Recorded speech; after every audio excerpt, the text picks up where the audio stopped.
Hello friends, स्वागत है आप सबका तिरंगा ऑनलाइन क्लासेस में। तो आज हम लोग देखेंगे 2025 के कुछ फिजिक्स के महत्वपूर्ण प्रश्न, जिस प्रश्न का 2025 के एग्ज़ाम में आने की काफ़ी ज़्यादा संभावना है। साथियों, चलिए हम लोग स्टार्ट करते हैं बिना टाइम को गवाए।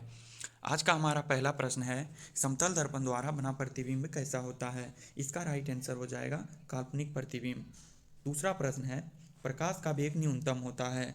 तो प्रकाश का वेग याद रखिएगा, न्यूनतम उसी माध्यम में होगा जो माध्यम सबसे ज़्यादा सघन होगा, अर्थात इसका राइट आंसर हो जाएगा कांच में।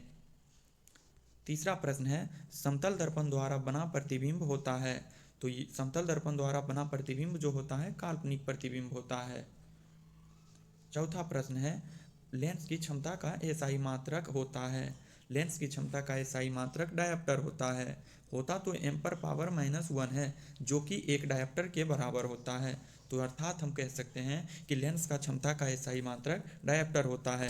कहीं कहीं आपको डायप्टर नहीं दे करके एम्पर पावर -1 देखने को मिल सकता है, तो ये बात आप ध्यान रखिएगा। अगला प्रश्न है, प्रकाश की किरणें को पथ दर्शाने वाले चित्रों को कहा जाता है। तो इसे हम कहते हैं किरण आरेख। अगला प्रश्न है, प्रकाश की किरणों के समूह को कहते हैं किरण पुंज।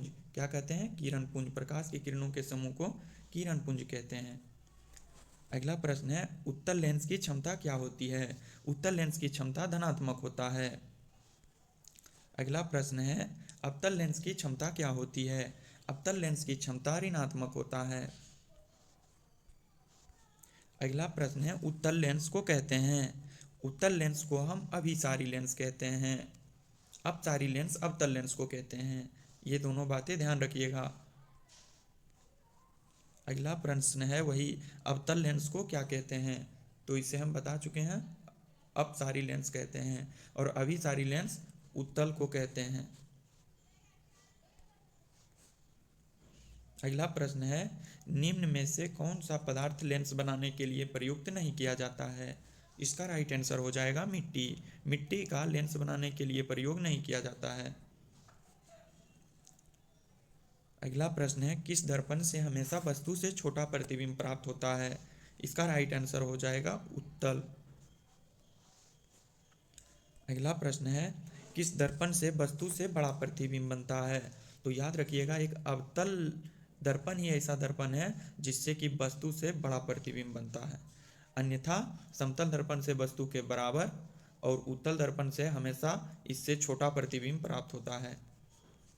अगला प्रश्न है, प्रकाश के परावर्तन के कितने नियम हैं। 2 नियम।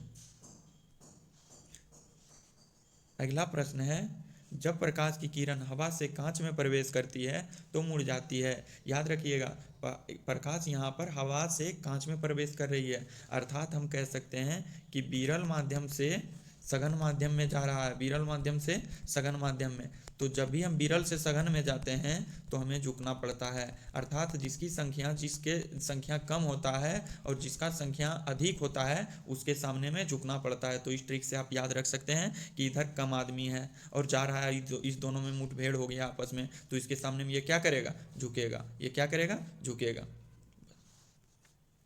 अगला प्रश्न है, फोटोग्राफी कैमरा का अभिदृश्यक होता है। फोटोग्राफी कैमरा में जो प्रयुक्त होता है वो उत्तल लेंस होता है। अगला प्रश्न है, साइड मिरर के रूप में प्रयुक्त होता है। तो साइड मिरर के रूप में जो हमारा प्रयुक्त होता है वो उत्तल दर्पण होता है। वही अवतल दर्पण का प्रयोग हेडलाइट में किया जाता है। अगला प्रश्न है, एक अवतल दर्पण की फोकस दूरी 10 सेंटीमीटर है, तो उसकी वक्रता त्रिज्या क्या होगी। याद रखिएगा, ये नोमेरिकल फॉर्मूला से बनेगा, F बराबर R/2। इसमें हमारा F का मान 10 दे दिया है, R हमें नहीं ज्ञात करना है, 2 यहाँ है, क्रॉस मल्टीप्लिकेशन से 2 10 में जाके गुना हो जाएगा, अर्थात R बराबर 20 आएगा। 20 क्या? 20 सेंटीमीटर। 20 सेंटीमीटर। अगला प्रश्न है, निर्गत किरण एवं अभिलंब के बीच के कोण को क्या कहते हैं। तो निर्गत किरण और अभिलंब के बीच के कोण को निर्गत कोण कहते हैं, जबकि आपतन कोण आपतित किरण और अभिलंब के बीच वाले कोण को कहते हैं। वही परावर्तन कोण परावर्तित किरण और अभिलंब के बीच वाले कोण को कहते हैं। याद रखिएगा। अगला प्रश्न है हमारा, सरल सूक्ष्मदर्शी में किसका प्रयोग किया जाता है। इसमें हमारा उत्तल लेंस का प्रयोग किया जाता है, उत्तल लेंस का, उत्तल दर्पण नहीं साथियों, उत्तल लेंस का प्रयोग किया जाता है। किस लेंस के द्वारा सिर्फ काल्पनिक प्रतिबिंब प्राप्त होता है? इसका भी राइट आंसर हो जाएगा उत्तल लेंस। उत्तल लेंस एक ऐसा लेंस है जिससे कि हमारा काल्पनिक प्रतिबिंब प्राप्त किया जाता है, सिर्फ काल्पनिक प्रतिबिंब। इसमें ऑप्शन में नहीं है, अन्यथा समतल नहीं, समतल लेंस तो होता नहीं है।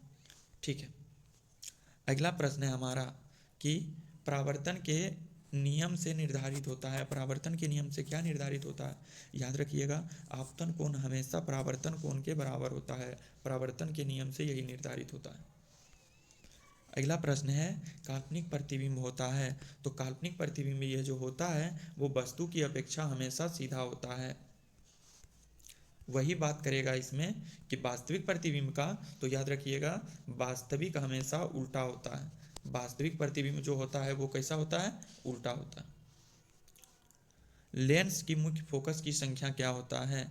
तो लेंस में, लेंस जो हमारा बना होता है वो दो गो गोलीय टुकड़ों से मिलकर बना होता है, तो इसीलिए इसमें फोकस की संख्या 2 हो जाता है। यहाँ पर केंद्र होता है और यहाँ पर एक फोकस यहाँ, तो इसमें फोकस की संख्या हो जाएगा 2।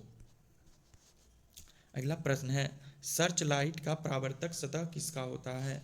तो सर्च लाइट में जो हमारा प्रयोग किया जाता है वो अवतल दर्पण किया जाता है, और परावर्तक सतह जो होता है वो अवतल दर्पण का होता है। अगला प्रश्न है दाढ़ी बनाने में कौन सा दर्पण प्रयुक्त होता है? दाढ़ी बनाने में हमारा अवतल दर्पण का प्रयोग किया जाता है। क्यों?